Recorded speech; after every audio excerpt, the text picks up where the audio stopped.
मासिक शिवरात्रि व्रत कथा, पूजन विधि और महत्व। कोई भी व्रत बिना उस व्रत की कथा को पढ़े अधूरा माना जाता है। इस माह 11 नवंबर को मासिक शिवरात्रि व्रत पड़ रही है। हर महीने के कृष्ण पक्ष की चतुर्दशी को ये व्रत रखा जाता है। इस व्रत का विशेष महत्व माना जाता है। मान्यता है कि शिवरात्रि व्रत करने से व्यक्ति के सारे कष्ट दूर हो जाते हैं और भक्त को शिव की असीम कृपा प्राप्त होती है। पूजा विधि। मासिक शिवरात्रि के दिन सुबह स्नान करने के बाद घर के मंदिर में दीप जलाएं। सबसे पहले भगवान गणेश की पूजा करें। अगर आपके घर में शिवलिंग है तो शिवलिंग का गंगा जल से अभिषेक करें। गंगा जल नहीं होने पर आप साफ पानी से भी भोले बाबा का अभिषेक कर सकते हैं।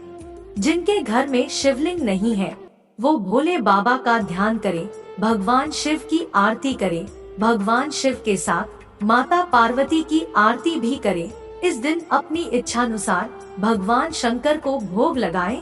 भगवान को सात्विक आहार का ही भोग लगाएं। भोग में कुछ मीठा भी शामिल करें। मासिक शिवरात्रि के दिन शिव जी की विधि विधान पूजा करने के बाद शिवरात्रि की कथा पढ़ना बिल्कुल भी न भूले। तो चलिए शुरू करते हैं। मासिक शिवरात्रि की कथा। प्राचीन समय में चित्रभानु नामक एक शिकारी था। वह रोज जंगल में जाकर शिकार करता और ऐसे ही अपने परिवार का पालन पोषण करता था। चित्रभानु उसी नगर में रहने वाले एक साहूकार का कर्जदार भी था और आर्थिक तंगी के कारण ऋण नहीं चुका पा रहा था। एक दिन साहूकार ने गुस्से में आकर चित्रभानु को शिव मठ में बंदी बना लिया। संयोग से उसी दिन मासिक शिवरात्रि थी। मासिक शिवरात्रि के कारण शिव मंदिर में भजन और कीर्तन हो रहे थे, जिसका बंदी शिकारी चित्रभानु ने पूरी रात आनंद लिया। अगली सुबह साहूकार ने शिकारी को अपने पास बुलाया और ऋण चुकाने के लिए कहा, जिसके बाद शिकारी चित्रभानु ने कहा, सेठ जी मैं कल तक आपका पूरा ऋण चुका दूंगा। शिकारी के वचन को सुनकर सेठ जी ने उसे छोड़ दिया। सेठ से आजाद होकर शिकारी शिकार के लिए जंगल में गया, किंतु पूरी रात बंदी गृह में भूखा प्यासा होने के कारण वह थक गया था और शिकार की खोज में जंगल में बहुत दूर आ चुका था, जहां से उसे लौटने में सूर्यास्त होने लगा। जिसके बाद उसने सोचा आज तो रात जंगल में ही बितानी पड़ेगी। ऊपर से उसे कोई शिकार भी नहीं मिला था जिसे बेच वो सेठ जी का ऋण चुकाता। यह सोचते सोचते वह एक तालाब के पास पहुंचा और भरपेट पानी पीकर सुस्ताने के लिए एक बेल के पेड़ पर चढ़ गया, जो उसी तालाब के किनारे पर था। उसी पेड़ के नीचे एक शिवलिंग था जो पत्तियों से ढके होने के कारण नहीं दिख रहा था। कर्ज चुकाने और परिवार के लिए खाना लाने की चिंता में व्याकुल शिकारी चित्रभानु पेड़ पर बैठे बैठे बेलपत्र को तोड़ तोड़ कर नीचे गिराए जा रहा था। संयोगवश वो सभी बेलपत्र भगवान शिवलिंग पर ही गिर रहे थे। शिकारी चित्रभानु रात्रि से लेकर पूरे दिन भूखा प्यासा था, जिसके कारण उसका मासिक शिवरात्रि का व्रत हो गया। कुछ समय बाद उस तालाब पर पानी पीने के लिए एक गर्भवती हिरनी आई और पानी पीने लगी। हिरनी को देखकर शिकारी चित्रभानु ने अपने धनुष पर तीर चढ़ा लिया और छोड़ने लगा। तभी गर्भवती हिरनी बोली, रुक जाओ, मुझे मत मारो, मैं गर्भवती हूँ और तुम एक साथ दो जीवों की हत्या नहीं कर सकते, परंतु मैं जल्दी ही प्रसव करूँगी, जिसके बाद मैं तुम्हारे पास आ जाऊंगी, तब तुम मेरा शिकार कर लेना।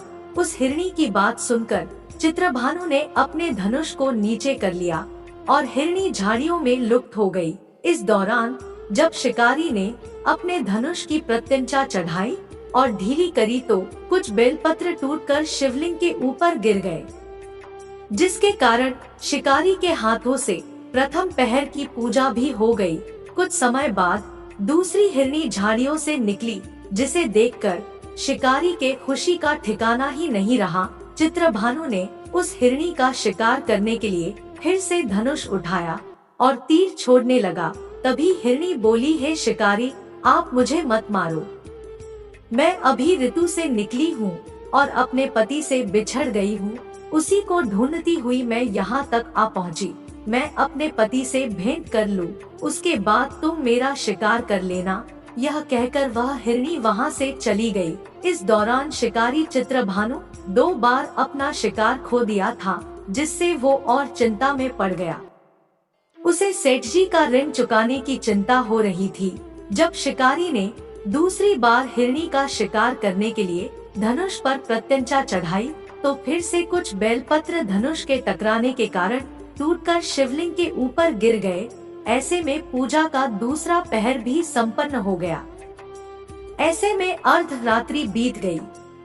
कुछ समय बाद एक हिरनी अपने बच्चों के साथ तालाब पर पानी पीने के लिए आई। इस बार चित्रभानु ने बिना देर किए धनुष पर प्रत्यंचा चढ़ाई और तीरे को छोड़ने लगा।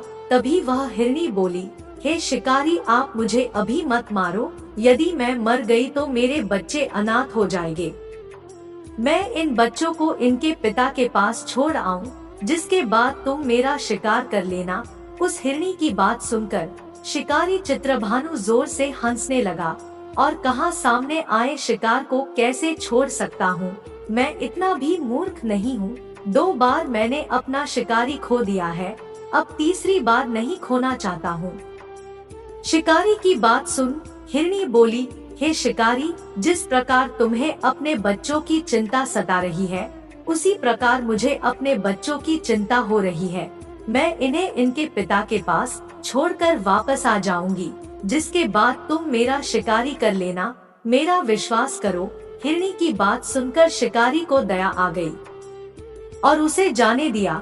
इसी प्रकार शिकारी के हाथों तीसरे पहर की पूजा भी हो गई। कुछ समय बाद एक मृग वहाँ पर आया। उसे देखकर चित्रभानु ने फिर से अपना तीर धनुष उठाया और शिकार की ओर छोड़ने लगा। तभी मृग ने बड़ी विनम्रता से बोला, हे शिकारी, यदि तुमने मेरे तीनों पत्नियों और छोटे बच्चों को मार दिया है तो मुझे भी मार दो, क्योंकि उनके बिना मेरा इस दुनिया में कोई नहीं है। यदि तुमने उनको नहीं मारा है तो मुझे भी जाने दो, क्योंकि मैं उन तीनों हिरनियों का पति हूँ और वो मेरी ही तलाश कर रही है। यदि मैं उन्हें नहीं मिला तो वो सभी मर जाएंगे। मैं उन सभी से मिलने के बाद तुम्हारे पास आ जाऊंगा, जिसके बाद तुम मेरा शिकार कर सकते हो।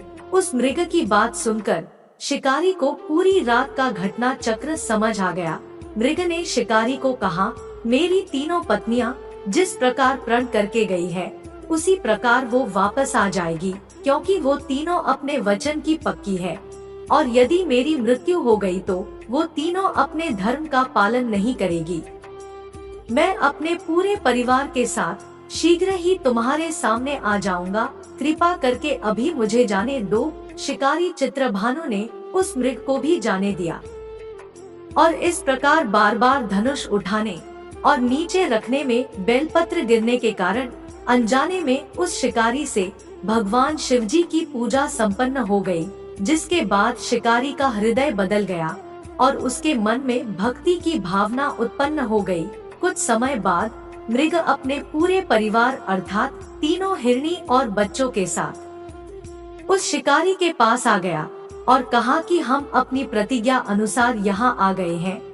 हे शिकारी, आप हमारा शिकार कर सकते हैं।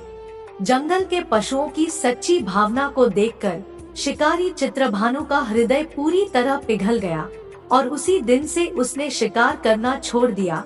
अगले दिन वो नगर लौटा और किसी और से लेकर उधार लेकर सेठ जी का ऋण चुका दिया और स्वयं मेहनत मजदूरी करने लगा।